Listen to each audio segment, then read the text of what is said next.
All right. Well, ladies and gentlemen, What's going on? Oh, it's on already? Yeah, I started just so I could, Oh, all right. Hi. on this episode of Qualified Qool, SBS Style. I get a chance to have a conversation with this crazy man, the one and only Ozzie Jones. Now, I was thinking about how we met or when we met so that I can make this more of an official thing. And I cannot. I have a weird version in my head of how we met. Okay, let's hear it. But I want to hear yours first. Because My mine is probably wrong. my thought is that there was some combination of theater and hip hop. But I want to say that we met after I got cast in Black Nativity at Freedom Theater the year after you directed it. Oh, no, it was before. It was before that? It was before. Okay. I know mine is right. The details I don't know. Okay. But remember, like, and I was thinking about actually trying to do a documentary about this, but like,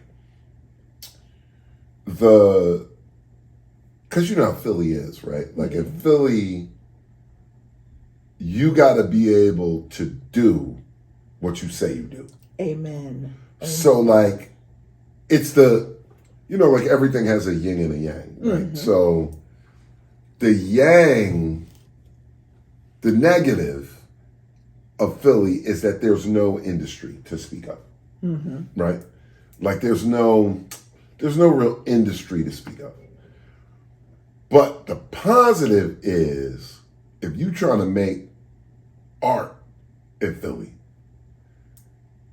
it's the best artist in the world. Absolutely. Yeah.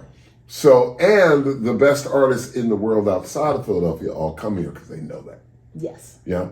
So, what a lot of people don't know is like the invention of not just the neo soul movement, but the sound that ended up becoming Kanye, that ended up becoming a bunch of people, was developed when we all first met.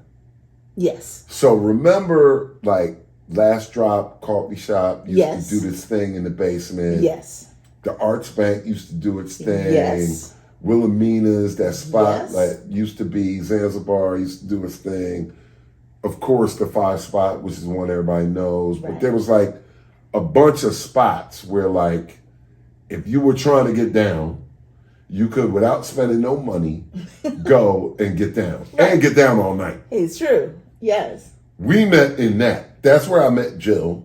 Yes. I met Jill at the Arts Bank. Uh-huh. And she was just signed up like we all were. Yep. Like, to do the thing. And at the time, what was funny was I was the one that, for lack of a better word, was quote unquote on. Because I had the theater thing. Yes, and we'll talk about that in a minute. But I used to keep the theater and hip hop separate.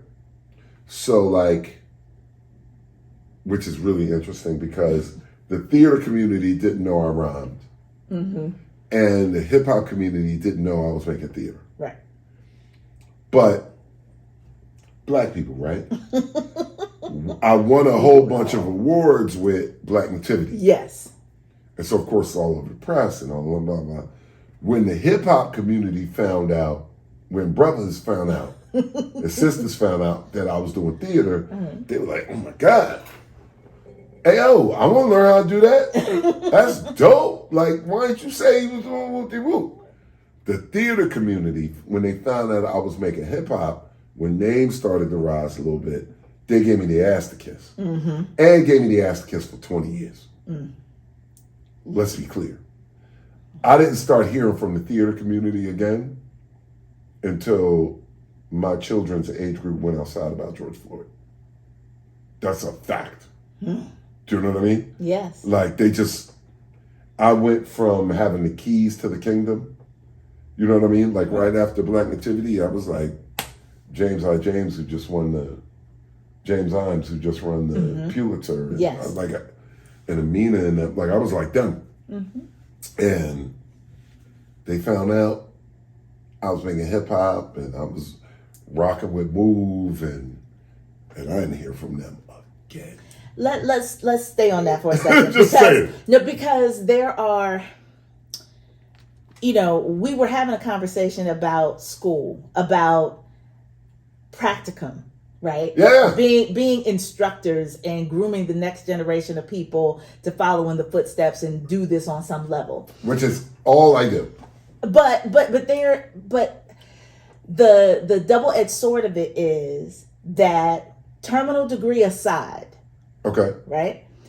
The places where you can go take this finely tuned talent that you've done in the field, all of the things that you have done, acting, directing, whatever that is. In music, it's the same thing. Doesn't make a difference how many albums you've done, how many awards you've gotten necessarily. There is still this hesitation by the Academy to bring in people that know what the hell they're doing. Well, yeah. It's the theoretical piece of it is great. The degree thing is great if you got it. Yeah. But there's also something to be said for the people who know how to get it done, trying to show somebody else how to do this thing, and how much opposition you get. Oh, yeah. In terms of what you can practically bring into an educational space and groom that talent, and the sort of last refuge of the person who did this professionally, who is now trying to pass that wisdom down to other people and still facing that kind of opposition. Right. That disturbs me greatly in Philadelphia, because Philadelphia is very conservative with that. Yes. Has this tendency to run away the people that could really enhance these. Philadelphia is conservative with that, with race, not with gender or sexuality. Yes, absolutely, 1,000,000 times yes. But I want to stay with this moment of celebration, and then we'll get back to some of the venues that you mentioned too. But Othello. Which one? In Europe. Oh, yeah. Talk about that, because this the whole reason why this podcast exists is to highlight the people that I know who are out here in the world, who are doing these things and have done amazing accomplishments and are not necessarily the household names. Yeah. And I mean, when you are the first at something significant, people need to know. So talk about Othello. Well, I did. So I ended up being, and it's funny, right? Because white folks be exaggerating.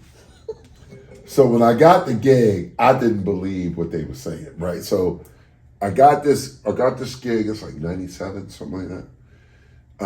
Directing Othello in Ireland, and come to find out, I was the first African American or Black person from anywhere to direct for a theater company in Ireland,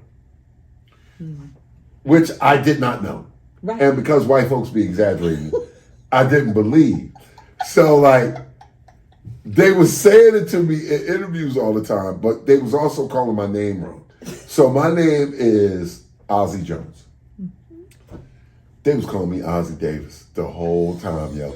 I remember I talked to this one dude. It was for, I think it was the Irish Times, which is the New York Times, right? Yeah. I talked to this man for 3 hours, yo. The article comes out, and the article was glowing. It was nice and all that, but he called me Ozzie with 2 S's, Davis, the whole time. So I'm like, yo, Ozzie Davis is 90 years old, yo. How you know? And at the time, I had dreads down to here, so I was like, oh. I was like, yo, sir. Excuse me, sir. I was like, yo, were we talking in the abstract the whole time? So, I got the gig. It was dope. It actually was extraordinary. They asked me to direct Othello there. And it ended up, touring almost all of Ireland. We did Dublin, of course, Donegal, Cork, Galway, Galway, Belfast, a couple other places. I was going to say all the places that are population centers. Yes. Mm-hmm. Yes. Well, and part of the reason is their education is so good, right? Like their version of the SAT is called the Leaving Cert. Mm. And for their Leaving Cert, high school students have to execute a Shakespeare section. So, right? So we saw like 60% of that show saw 60% of Ireland's high school population. Mm-hmm. Do you see what I mean? So, yeah, it was dope. It was dope. But it was funny, though. I learned a lot about race as a conversation when I was doing that. Mm. Because the joke that I used to have with them was, I was like, yo, when y'all come to the United States, what do y'all get, a racism pamphlet? Do you know what I mean? Because they wasn't like that over there at all. And mind you, I was there right before the immigration boom. So Ireland was really for the Irish still when I was there. It was like right at the end of that. If you were to go to Ireland now, it's very diverse. It's very diverse in a way that like London is and all that, right? But when I was there, I 100% thought, I was like, I am the only nigga. And like, this was the name days. So I had my dread was down to there. And this was before everybody got dread. Mm-hmm. So I'm walking around like, I'm really in here by myself and cooling in a fan. And what's funny is when I was in Belfast, if you closed your eyes and didn't look at who you was talking to, you'd 100% thought you were in North Philly. 100%. Like, in Belfast, I walked out at one point. It was early in the morning. I walked out. This young white dude walked up to me, and he was like, he had a Walkman. Uh-huh. He was trying to sell it to me. He was like, he was trying to sell it to me for £10. He walked up to me, hella aggressive too, like, ew. Like, whoop. And I remember thinking, if I close my eyes, right? It's like this. I'm 100% an Ethan Butler right there. Like, I'm 100% hood. Yes, that's Indiana right now. Yeah, man. So it's funny. It working there really underscored for me even more than college did how much the distances between us are made up by a very small group of people. Yes, sir. Do you see what I mean? Yes, sir. Because Ireland was dope. Like, I've traveled pretty much the whole planet Earth with the exception of Asia. I've never been to Asia.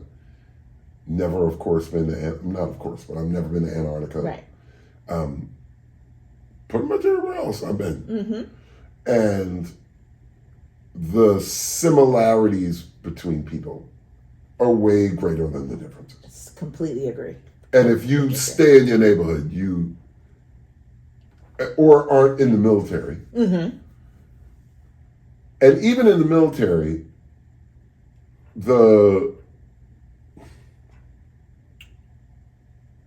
if you're in the military and you're waging war, you still wouldn't necessarily fully get it. Right. But like, human beings are tripping with each other less than they tell us that we are. Yes.